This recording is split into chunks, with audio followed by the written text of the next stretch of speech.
What's your real name? Cataleya.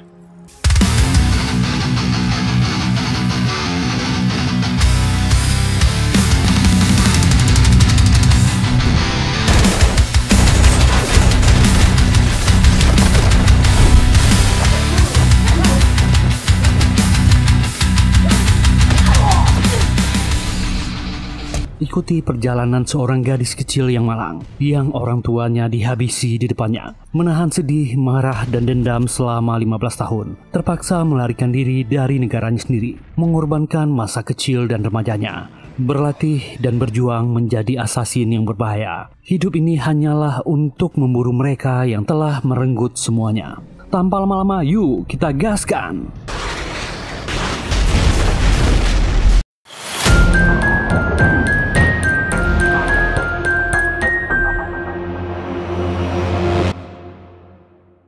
Bogota, Kolombia. Di sebuah rumah mewah, pria berbaju putih ini bernama Fabio. Dulu dia adalah bandar narkoboy ternama di bawah komando gembong besar bernama Luis. Tapi siang itu Fabio membuat keputusan besar. Dia ingin keluar dari dunia gelap itu dan memulai hidup baru. Dia datang menemui Luis untuk berpamitan dan menyerahkan semua data transaksi gelap yang pernah mereka lakukan bersama. Fabio tetap tenang. Dia berjanji tak akan menyimpan salinan apapun dari data tersebut. Ini adalah bentuk rasa terima kasihnya dan memohon agar dia dan keluarganya dibiarkan hidup damai. Luis tersenyum hangat dan memeluknya. Mereka akan tetap berhubungan baik. Ketika Fabio pergi, Luis langsung memerintahkan tangan kanannya Marco untuk menyelesaikan masalah ini. Habisi Fabio dan seluruh keluarganya. Tapi Fabio bukanlah orang bodoh. Dia tahu siapa Luis sebenarnya. Dan dia sampai di rumah, diantar beberapa anak buahnya. Dia sadar hanya punya waktu 1 jam untuk melarikan diri bersama istri dan putri kecilnya Catelea, seorang gadis muda berumur 9 tahun. Fabio dengan cepat mengemasi barang-barang, menitipkan sesuatu yang amat penting kepada Catelea. Sebuah microchip kecil yang berisi salinan seluruh data transaksi Luis. Bawa ini ke orang yang ayahnya kenal di kedutaan Amerika. Fabio juga memberikan sebuah kalung dengan liontin bunga anggrek, bunga favorit Catelea. Dan dia menuliskan alamat rahasia, menyuruh Catelea pergi ke Chicago untuk menemui keluarga mereka di sana. Tapi sayang, sebelum mereka berhasil kabur, rumah mereka sudah dikepung oleh orang-orang Marco. Dalam hitungan detik, tembak-menembak terjadi.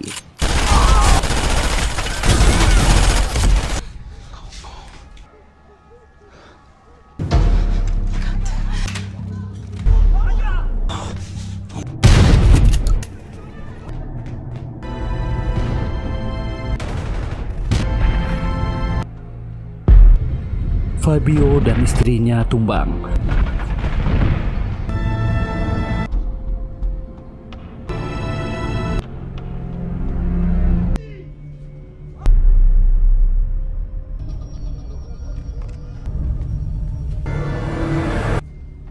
Bersimbah warna merah di rumah mereka sendiri. Catelea menyaksikan semuanya.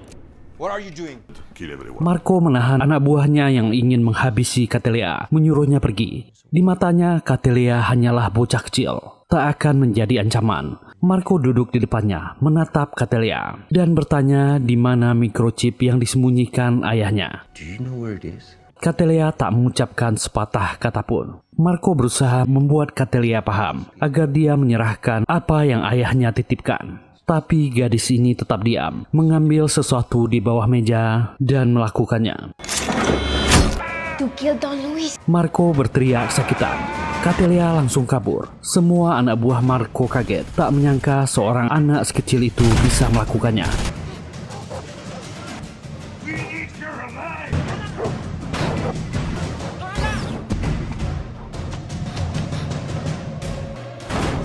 Mereka bergerak cepat mengejarnya.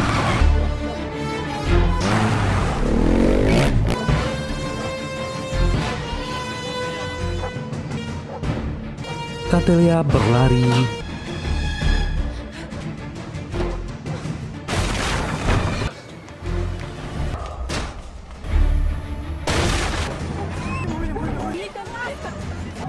Berlari di antara lorong. Bahkan memasuki rumah.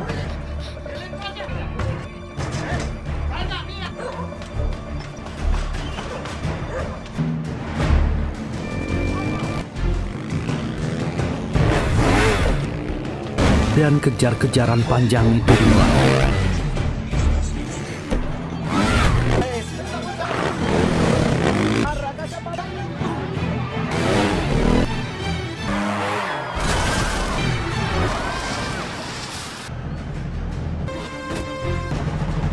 Marco frustasi dan berteriak marah memerintahkan anak buahnya mencari gadis kecil itu.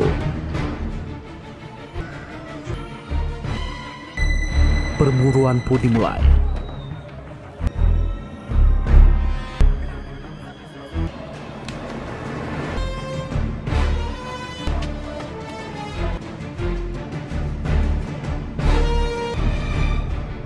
Akhirnya dia bersembunyi di sebuah tempat. Inilah satu-satunya harapan untuk menyelamatkan dirinya.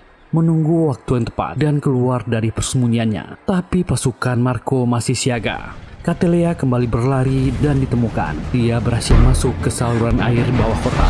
Dan akhirnya pasukan Marco kehilangan jejaknya. Mereka tak bisa mengikuti.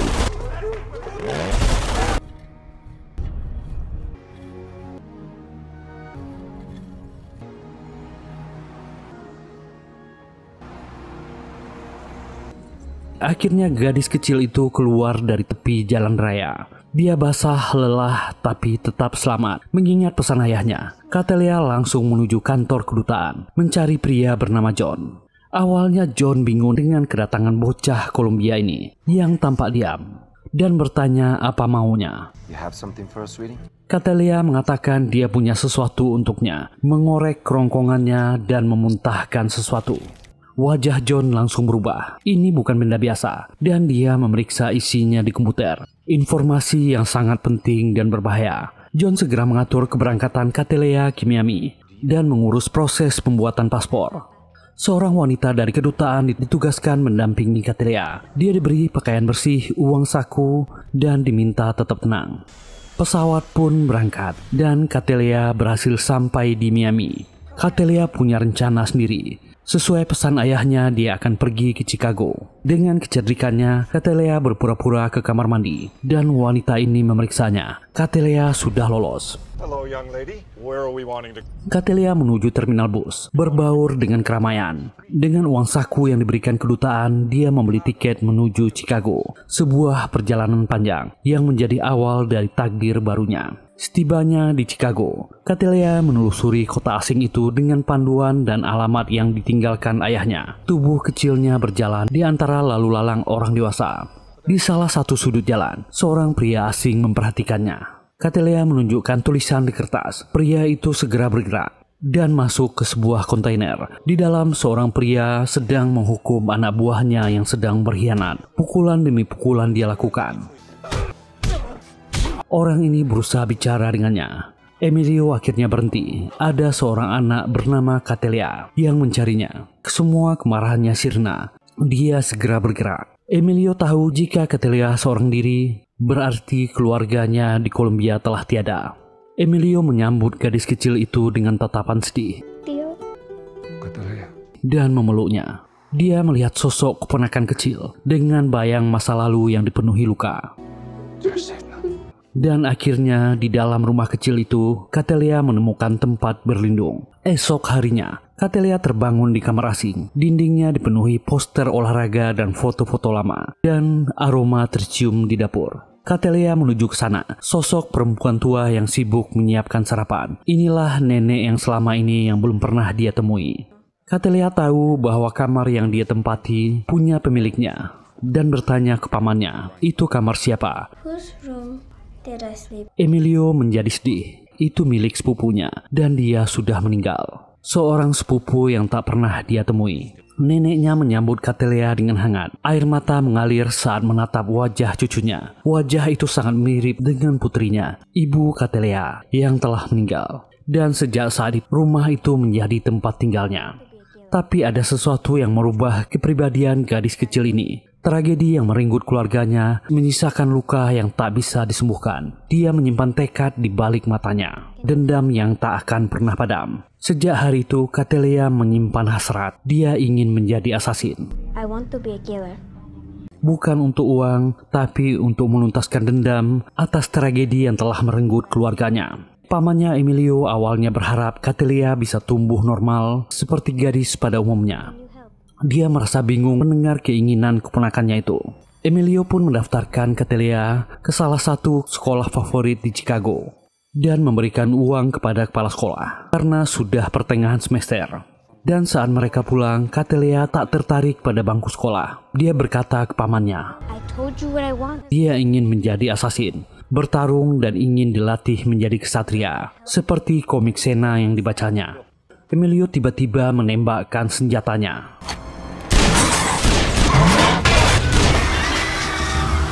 Membuat keadaan di sana menjadi ricuh. Dia mencoba menjelaskan, menjadi petarung hebat tak cukup. Dalam dunia nyata, orang hanya tak pandai berkelahi. Dia harus cerdas dan bisa memahami situasi. Dan ilmu itu harus dia dapatkan di sekolah. Catelea disuruh memilih tas atau pistol. Gadis ini akhirnya memilih dia akan bersekolah sambil dilatih oleh pamannya. Waktu berlalu, 15 tahun kemudian. 2 orang petugas patroli sedang bersantai di pinggir jalan. Dan tiba-tiba mobil mereka ditabrak. Seorang gadis turun dari sana dan dia sangat mabuk. Tentu saja 2 petugas ini membawanya ke kantor dan seorang petugas lagi langsung menginterogasinya. Gadis ini tak mampu menjawabnya. Dia bicara sembarangan. That's it? Para petugas akan menahannya selama 24 jam sesuai prosedur.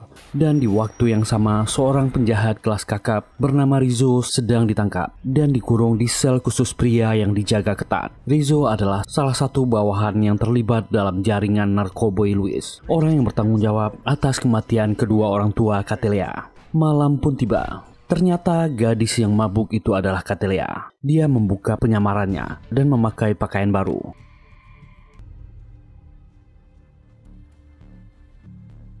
Bergerak cepat menuju ventilasi udara.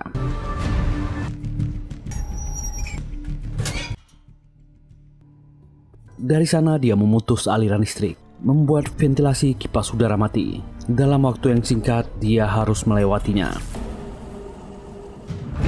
Not again. Doyle, go check the ventilation system.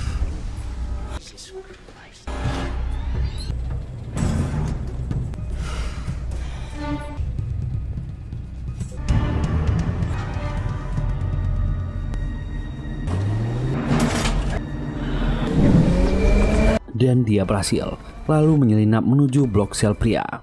Dan di sel itu, Rizzo tengah berbaring di balik jeruji besi, tak sadar bahaya mendekat. Saat petugas pergi ke kamar mandi, Catelea memanfaatkannya dan menghajar petugas, lalu menggunakannya untuk memasuki pintu.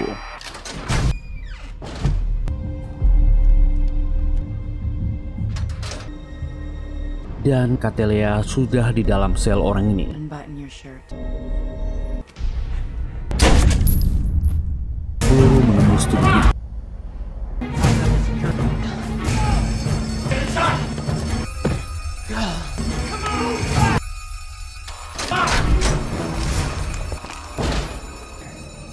Look at me, Joe. Look at me. Sebuah eksekusi yang cepat dan bersih. Call it in. Get him out of here! Call it in! Come on!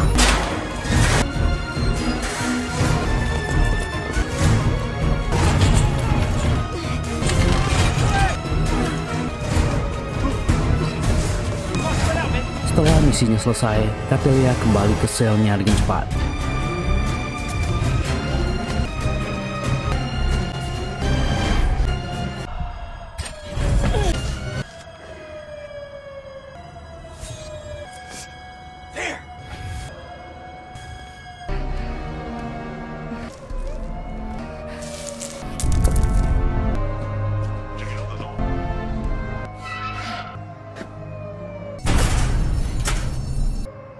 Clear here. Memakai kembali penyamarannya dengan rapi dan sempurna. Sungguh skill yang luar biasa yang ditunjukkan gadis ini. Berbaring seperti wanita mabuk yang kelelahan dan tertidur. Dan petugas kepolisian geger menemukan mayat Rizzo. Mereka langsung memeriksa semua sel tahanan. Tak ada satupun yang mencurigai Catelea. Rekaman CCTV telah dimanipulasi. Tak ada jejak, tak ada wajah, dan tak ada bukti. Dendam pertama telah terbayar. Dan dia keluar dari kantor polisi. Todo bien? I have something for you. We're good. Okay. We can't wait to see. Give me a day. You're back. Give Mama a kiss for me. Esok harinya, agen FBI yang bernama Ross diturunkan ke lapangan, menangani kasus penembakan misterius di kantor polisi. Dia memeriksa tubuh korban, seorang kriminal bernama Rizzo, dan menemukan sebuah pola aneh. Mr. Richard, it's been a long time. Marco, he's waiting for you. 22 times? Fabio Maria Restrepo. CIA is not an amusement park. And they have. Then find out who did. I had nothing to do with this. Now, we'll fix it. Lambang sekuntum bunga anggrek yang ditinggalkan di TKP. Tanda itu juga sudah banyak dia temukan. Hampir ada 20 kasus, dan semuanya tanda yang sama. Polanya terlalu konsisten. Ross mulai sadar ini bukan pekerjaan organisasi. Ini adalah aksi tunggal dari seorang asasin profesional. Dan Ross memerintahkan timnya untuk memeriksa rekaman CCTV, mendata seluruh individu yang memasuki kantor polisi pada hari itu. Dia yakin pelaku berbaur di antara mereka.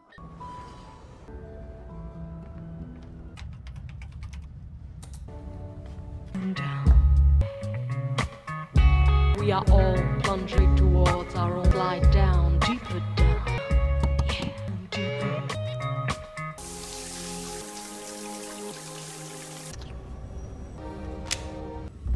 Catelea malam itu mengunjungi apartemen kekasihnya. Danny adalah seorang seniman yang mengenalnya dengan nama Jennifer. Danny tak pernah tahu identitas Catelea sebenarnya. Gadis ini selalu datang dan pergi tanpa kabar. Danny ingin bertanya, tapi gadis ini tak pernah mau menjawabnya. Biasanya ketika pagi, Catelea sudah lenyap. Dan siang hari itu, Catelea bertemu dengan Emilio pamannya di sebuah tempat laundry umum di tengah keramaian kota. Paman Emilio bertanya kabarnya, berkata neneknya merindukannya. Dan seperti biasa, Emilio menyerahkan bayaran untuk misi terakhir kemarin, sekaligus memberikan target baru, seorang investor yang telah menipu jutaan dolar dari para korbannya. Pria bernama William itu hidup nyaman di Karibia, menikmati kekayaan yang bukan miliknya. Emilio memperingatkan Catelea, kebiasaannya selalu meninggalkan tanda di setiap aksinya. Setiap bunga anggrek yang tertinggal di TKP akan membuat dia bisa dilacak. Catelea beralasan dia melakukannya dengan rapi. Itu keputusannya, dan dia tak akan bisa dilacak. Dia yakin bisa melindungi orang-orang yang dia cintai, paman Emilio dan neneknya. Setelah itu Catelea kembali ke rumah amannya. Disinilah markas rahasianya, di sebuah tempat terpencil di pinggiran kota. Di sana dia menyimpan uang, dokumen penting, dan seekor anjing yang terlatih untuk menghadapi situasi darurat. Gadis ini sangat waspada dan selalu teliti dalam setiap misinya. Di kantornya, Ross sibuk memperhatikan pola bunga anggrek itu. Seorang petugas kebersihan yang kebetulan lewat berkata itu bunga Catelea. Bunga anggrek yang hanya tumbuh di Kolombia. Dia tahu pasti karena istrinya berasal dari sana. Ross pun segera mencari info dan memastikannya. Mencari data soal organisasi yang berhubungan dengan nama Catelea. Tapi aksesnya ditolak CIA. Dan Catelea pun kembali ke rumah amannya. Di tempat inilah dia bersembunyi. Ada 2 anjing besar yang selalu diberi makan.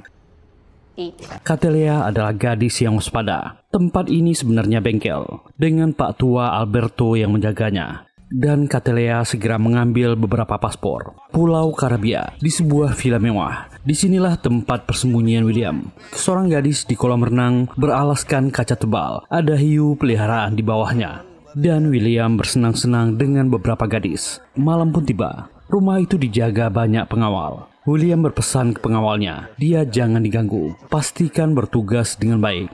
Dan dia berpesta dengan para gadis di kamar mewahnya. Beberapa tambahan pengawal datang. Dan Catelea ternyata berada di bawah mobil itu.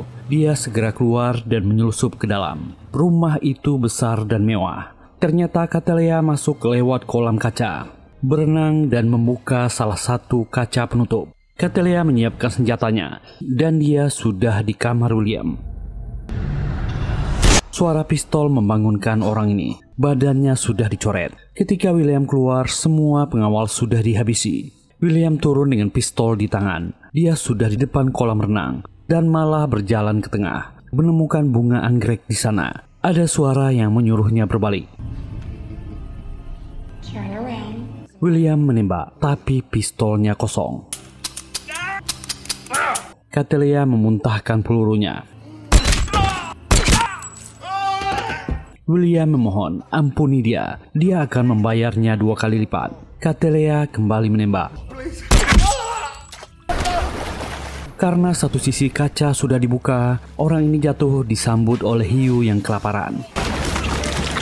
Catelea mengambil bunga anggrek dan melemparkannya ke kolam. Kejadian itu menjadi berita utama di berbagai media. Berita itu sampai ke tangan Steven Richard, salah satu pimpinan CIA. Dan agen Ross menelponnya, memperkenalkan diri, meminta bantuannya. Dia sedang menangani kasus yang berhubungan dengan bunga Catelea, asasin yang menandai korbannya.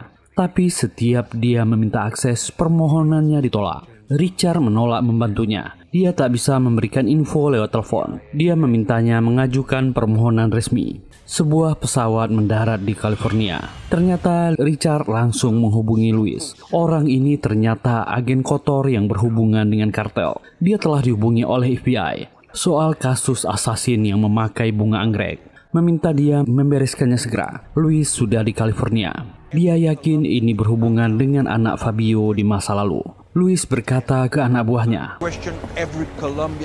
mereka akan ke pusat kota. Tanya setiap orang Kolombia yang mereka temukan. Mereka akan melacaknya. Dan Catelea kembali ke tempat Dani. Melihat lukisannya yang belum selesai. Ada pesan dari Dani untuknya di meja. Dia akan pulang malam nanti. I'll be back tomorrow night. Make yourself at home. Sementara di tempat lain, agen FBI Ross kembali mendalami kasus ini dan memeriksa CCTV. Dia akhirnya menemukan rekaman video gadis yang mabuk itu. Mereka sudah menganalisis video itu, tapi tak menemukan apa-apa. Tak ada data yang cocok. Akhirnya ketika malam larut, Dani akhirnya kembali. Selama 10 tahun bersama, dia masih belum mengenal wanita ini. Dia menyayanginya, tapi tak pernah tahu siapa dia. Dani mencoba bertanya tentang masa lalu wanita bernama Jennifer ini. Jawaban yang didapat keluarganya sudah tiada. Penuh misteri, tapi hatinya telah tertambat pada Catelea.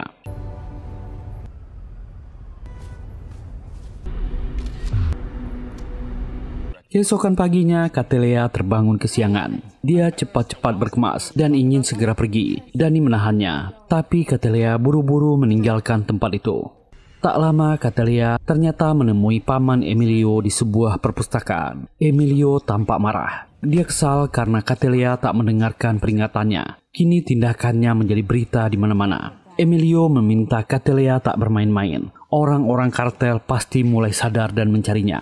Dia bisa membahayakan dirinya. Bukan hanya itu, dirinya dan neneknya bisa dalam bahaya. Emilio tak akan memberinya pekerjaan lagi. Catelea mendebat pamannya. Bagaimana dengan putranya yang meninggal? Pamannya mengatakan dia tak berhak mengatakan itu. Dia memberi peringatan. Jangan pernah datang ke rumah dan jangan pernah datang ke gereja. Bersembunyilah untuk sementara. Emilio tak bisa menasihati gadis ini. Memberikan foto lama. Itu Catelea dan ayah ibunya. Membuat Catelea tak bisa menahan air matanya. Siang itu Dani bertemu temannya Ryan di restoran. Dia menceritakan tentang kekasihnya yang misterius, tapi dia sangat sayang padanya. Ryan penasaran seperti apa rupanya. Dani pun menunjukkan foto Catelea yang dia potret diam-diam saat tidur. Ryan mengatakan dia gila. Oh my God. Dia bahkan tak tahu siapa dia sebenarnya. Tiba-tiba mobilnya ditilang petugas. Dani segera buru-buru keluar. Diam-diam Ryan mengambil HP-nya. Dia berniat membantu Dani menemukan identitas pacar misteriusnya. Kakak iparnya Sherry kebetulan bekerja di FBI dan mengirim foto Catelea. Sherry pun membantunya menemukan siapa gadis ini. Sherry segera melacaknya. Dia akan mengabarinya segera. Ryan segera mengembalikan HP ke meja. Akibat foto yang masuk database, Ross menemukan data baru. Dia segera mencocokkan foto itu dengan rekaman CCTV. Dia segera memerintahkan anggotanya menganalisa foto itu. Memerintahkan anggotanya untuk datang ke kantor di mana foto itu diunggah. 3rd precinct. Get somebody down there now. Di saat yang sama di sebuah gereja, semua orang kusuk beribadah. Catelea masuk dan duduk di samping neneknya. Neneknya sangat bahagia. Dia sudah lama tak bertemu cucunya. Di perjalanan pulang, Emilio senang. Catelea akhirnya mau berjumpa dengan neneknya. Dia berharap gadis itu berubah. Mereka pun sampai. Marco dan pasukannya sudah mengikuti jejak mereka. Sementara itu, saat Sherry ingin kembali ke kantornya, petugas FBI yang lain sudah di mejanya. Mereka segera mencocokkan data baru itu. Kemiripan tangan, anatomi hidung, dan semuanya cocok. Catelea sedang di apartemennya, dan dia menelpon Dani. Pria ini tentu gembira ditelepon oleh gadisnya. Dan ternyata HP Dani sudah disadap oleh FBI. Mereka hanya butuh 1 menit untuk melacak wanita yang sedang menelponnya ini. Dan mereka mendapatkan lokasinya. Pasukan SWAT segera dikerahkan menuju lokasi. Sementara Dani berkata, dia sedang memandang fotonya. Foto yang diambil di HP-nya saat Catelea tidur. Itu membuat gadis ini kaget. Apa dia menunjukkan foto ini ke orang lain? Dani mengaku hanya temannya Ryan yang melihat. Catelea buru-buru mengecek komputernya. Dan dia sudah ketahuan. Catelea sudah meretas CCTV di tempat dia tinggal. Seluruh kamera terlihat. Pasukan SWAT sudah di sana, sedang menuju apartemennya. Catelea segera membuang teleponnya. Rose lah yang memimpin langsung operasi ini. Catelea segera bergerak dan memantau situasi di luar. Pasukan SWAT main. Special Agent, see what we got.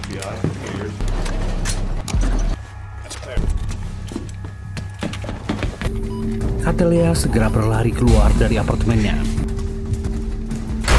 Sementara pasukan SWAT sudah di depan apartemennya.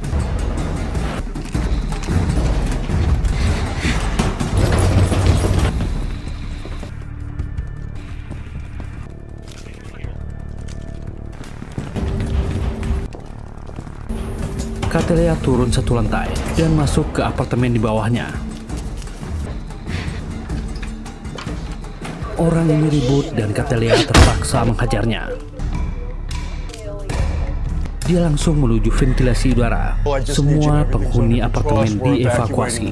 Catelea mengambil snipernya yang disembunyikan di ventilasi udara.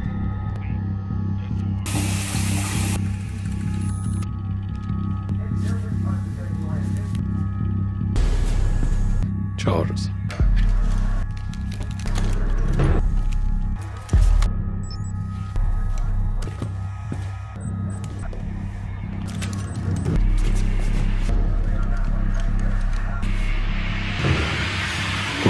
Pasukan SWAT meledakkan pintu.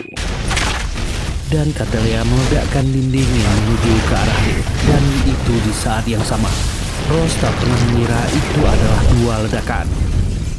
Pasukan SWAT masuk dan memeriksa. Mereka tak menemukan Catelea.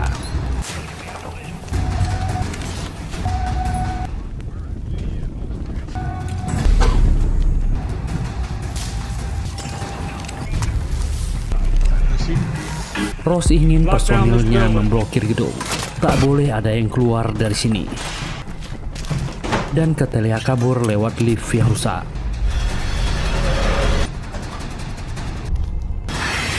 Rose pun bingung kemana gadis ini pergi.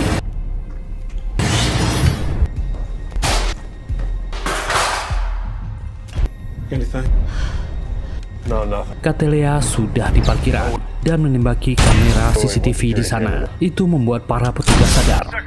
Rose segera memerintahkan seluruh personilnya ke parkiran.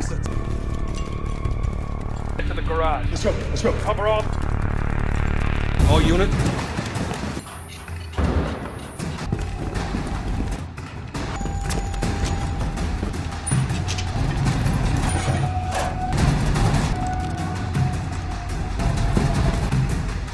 Catelea kabur lewat ventilasi udara dan timingnya sangat pas.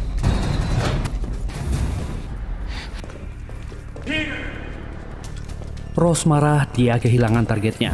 Look everywhere. Under every car. Semua personil sibuk mencari.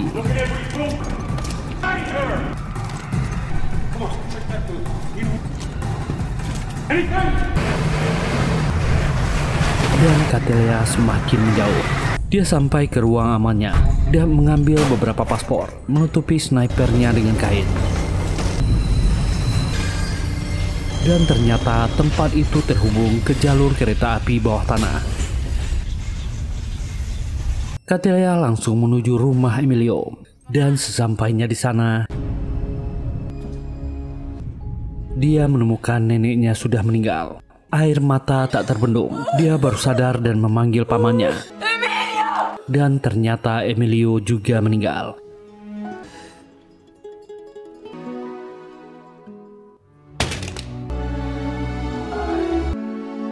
Dia sangat menyesal. Catelea meraung sedih, berteriak meminta maaf ke pamannya yang sudah tak bernyawa.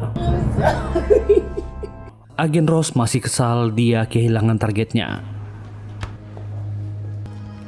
dan pulang ke rumahnya. Saat dia masuk, merasakan kejanggalan.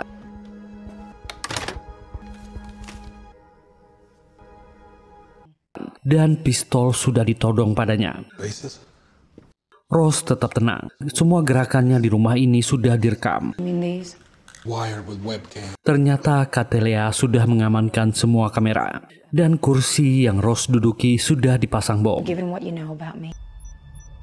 Memintanya jangan bergerak. Kalau tidak, itu akan meledak. Gadis ini penuh persiapan. Ross penasaran. Dia telah menghabisi 23 orang. Dan rata-rata semuanya kriminal. Apa tujuannya? Catelea mengatakan ini bukanlah kehidupan yang dia inginkan. Dan menceritakan kejadian masa kecilnya. Seluruh keluarganya dihabisi di depan matanya. Menunjukkan foto Luis Sandoval. Usianya 9 tahun waktu itu. Ross mulai mengerti. Dia melakukan ini untuk memancing gembong kartel Luis Sandoval keluar. Catelea berkata, pagi ini Luis menghabisi nenek dan pamannya. Hal terakhir yang dia punya. Dan dia akan menyelesaikan ini. Dia tahu Luis dilindungi oleh seorang petinggi CIA dan memblokir datanya. Ross harus membantunya. Dan Catelea melihat foto keluarganya. Dia akan mendatangi keluarganya setiap minggu agar dia tahu penderitaannya. Catelea meminta maaf dan pergi dari sana. Hitungan kursinya berhenti setengah jam lagi. Setelah setengah jam, Ross buru-buru berdiri dari kursi itu.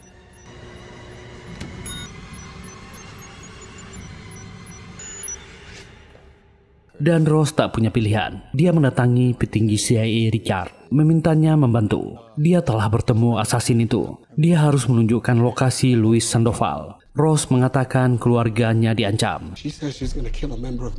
Richard tentu menolak. Itu bukan urusannya. Hubungi 911. Dia mengejek Ross. Ross meninggalkan kartu namanya dan akan pergi. Telepon masuk. Itu dari Catelea. Ross segera melihat ke arah jendela dan mengatakan asasin ini berpesan, jika Richard tak memberi apa yang dia inginkan, kursi itu akan menjadi tempat terakhirnya. Dan sinar infra sudah berada di dadanya. Orang ini masih pede. Pintu kantornya tahan peluru tajam.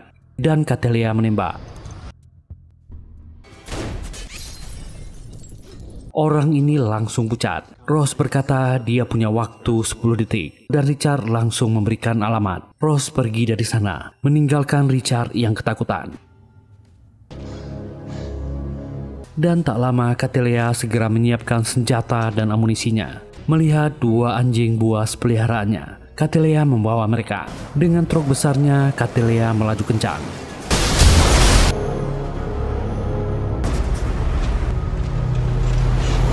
Seorang notaris tanah akan kembali ke kantornya. Dia kaget melihat seorang gadis sudah duduk di kursinya. Gadis itu ingin denah blueprint Villa 867 Magnolia Street. Orang ini marah dan berniat memanggil polisi.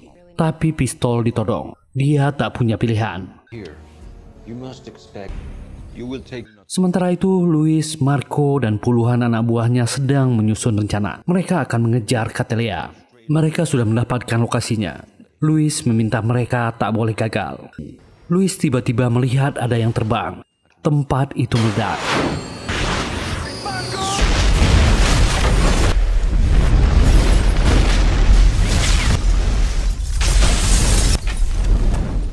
Marco segera mengecek bosnya. Louis marah meminta mereka semua bersiap. Mereka semua akan meninggalkan tempat itu. Satu mobil akan keluar dan Catelea datang dengan truknya.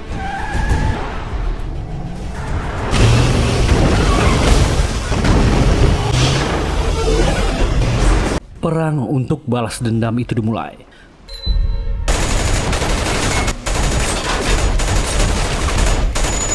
Marco membawa bosnya ke ruangan rahasia untuk bersembunyi. Catelea masuk, baku tembak barbar dimulai.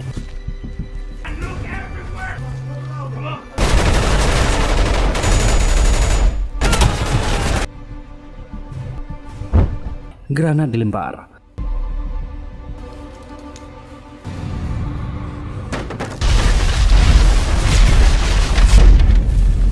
Marco melapor pada bosnya. Sepertinya gadis itu terkena ledakan.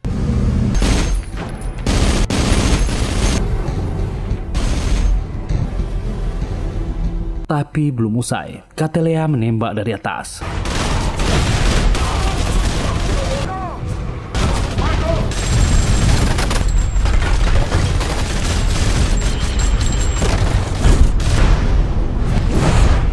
Dan korban berjatuhan.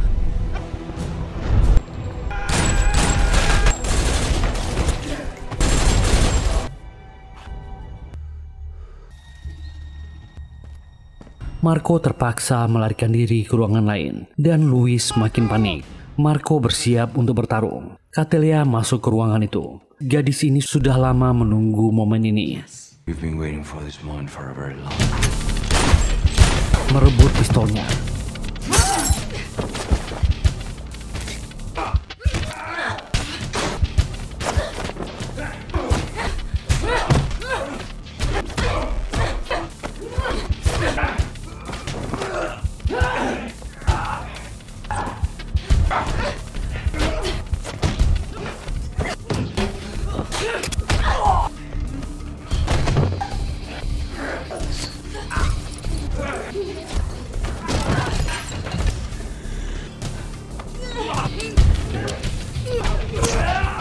Dan akhirnya Catelea menghabisi orang ini.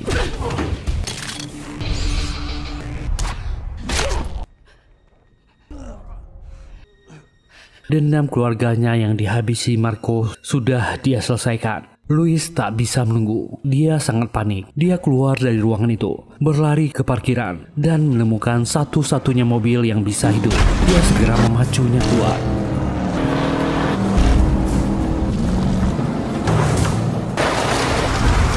Pelariannya terhalang oleh sebuah truk sampah dan sebuah panggilan telepon masuk. Itu dari nomor Marco, tapi ternyata itu suara wanita.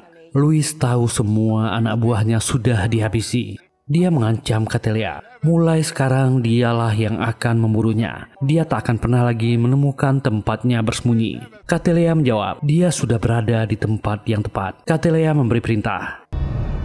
Marco melihat ke belakang.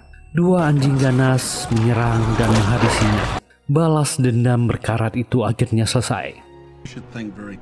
Esok harinya, Dani dipanggil ke kantor FBI, diinterogasi soal Catelea. Tapi Dani tak bisa menjelaskan, karena dia tak pernah tahu siapa pacar misteriusnya. Rose keluar akan membuat kopi. Dan tiba-tiba Catelea menelpon Dani. Dia berpamitan. Catelea mengaku dia telah membohongi Dani soal identitasnya. Tapi satu yang pasti, perasaannya pada Dani bukanlah kebohongan. Dani bertanya siapa namanya. What's your real name? Catelea. Dan Catelea berkata, suatu hari dia akan menemukan Dani. Biarkan jendelanya tetap terbuka. Rose datang dan segera merebut HP Dani. Tapi telepon sudah ditutup. Rose akhirnya memperbolehkan Dani pergi. Akhirnya asasin itu tak pernah ditangkap. Catelea memulai perjalanannya. Untuk sementara dia akan meninggalkan Amerika dan memulai perjalanan baru. Balas dendam itu seperti candu yang selalu memanggil untuk dituntaskan. Dan akhirnya film ini selesai. Semoga terhibur menonton video ini. Terima kasih sudah meluangkan waktunya di channel ini. Jika suka dan terhibur dengan video ini, silahkan tekan tombol like, subscribe, dan nyalakan loncengnya. Semoga teman-teman tetap sehat, juga selalu bahagia. Kita jumpa lagi di video berikutnya. Bye.